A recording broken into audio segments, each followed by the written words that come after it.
ফুলতলা গ্রামে বাস করত নীলু কৃষক আর লালু কৃষক। তাদের আর্থিক অবস্থা ভালোই ছিল। গোয়াল ভরা ছিল গরু এবং মাঠ ভরা ছিল ধান। কিন্তু ওই যে মানুষ যত পায় তত চায়, তাদের তাতে হবে না। তারা আরো বড়লোক হতে চায়। তাদের বাড়ির পাশেই বাস করত মানিক কৃষক। তার ছিল মাত্র একটি গরু আর ছোট্ট একটি ধানের মাঠ, কিন্তু সে তাতেই অনেক খুশি। তাই সে ঈশ্বরের কাছে প্রার্থনা করছে, হে ঈশ্বর, তোমার কাছে আমি অনেক কৃতজ্ঞ।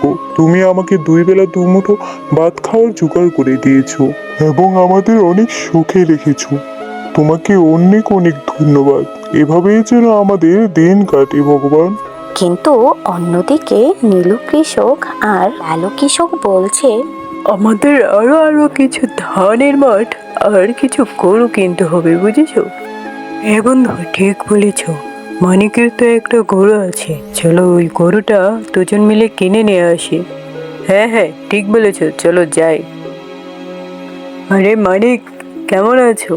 তোমার গরুটা তো দেখি ভালোই বড় হয়েছে। তা গরুটা আমাদের কাছে বিক্রি করে দাও, আমরা তোমাকে 5,000 টাকা দেব। না না, আমার গরু আমি বিক্রি করব কেন?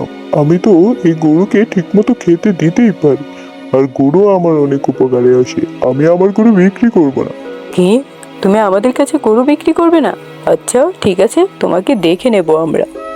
এই বলে নীলু আর লালু সেখান থেকে চলে আসে এবং বাড়িতে এসে তারা বলতে থাকে, মানিক, করে দিই। পরদিন সকালে মানিক গরুটিকে নিয়ে হাটে যায় এবং একটি লোকের কাছে গরুটি বিক্রি করে দেয়। গরুটি বিক্রি করতে তার খুবই কষ্ট হচ্ছিল।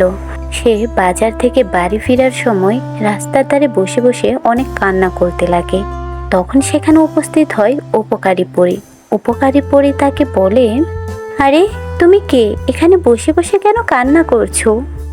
আরে পরি, পরি কোথা থেকে এলো এখানে? আমার যে অনেক কষ্ট। হ্যাঁ, তোমার অনেক কষ্ট, এজন্যই তো আমি তোমার কাছে এলাম। আমি হচ্ছি উপকারী পরী। কারো কোনো কষ্ট হলে বা বিপদে পড়লে আমি তাদের সাহায্য করতে আসি। আমাকে কি তুমি সাহায্য করবে? হ্যাঁ, অবশ্যই আমি তোমাকে সাহায্য করব। এরপরে মানিক পরীকে সব ঘটনা খুলে বলে এবং পরী মানিককে বলে, আরে তোমার এই সব ক্ষতি করার পিছনে তো নীলু আর লালুর হাত। দাঁড়াও, আমি ওদের একটা ব্যবস্থা করব। না না পরি, ওদের কিছু করতে হবে না। ওরা যদি আমার ক্ষতি করে খুশি হয় তাহলে থাক, ওরা খুশিই থাক। না না মানিক, তোমার কথায় তো আর সবটা হবে না। আমি ভালো মানুষদের উপকার করি এবং খারাপ মানুষদের শাস্তি দিই। আজকে ওদের যদি শাস্তি না দেই তাহলে ওদের কখনোই শিক্ষা হবে না। এটা বলে উপকারী পরী নীলু আর লালুর সব ফসল নষ্ট করে দেয় জাদুর মাধ্যমে এবং মানিককে তার গরুটি ফিরিয়ে দেয় এবং তাকে আরো অনেক অনেক পুরস্কার দেয়। এতে করে মানিক অনেকটাই বড়লোক হয়ে যায়।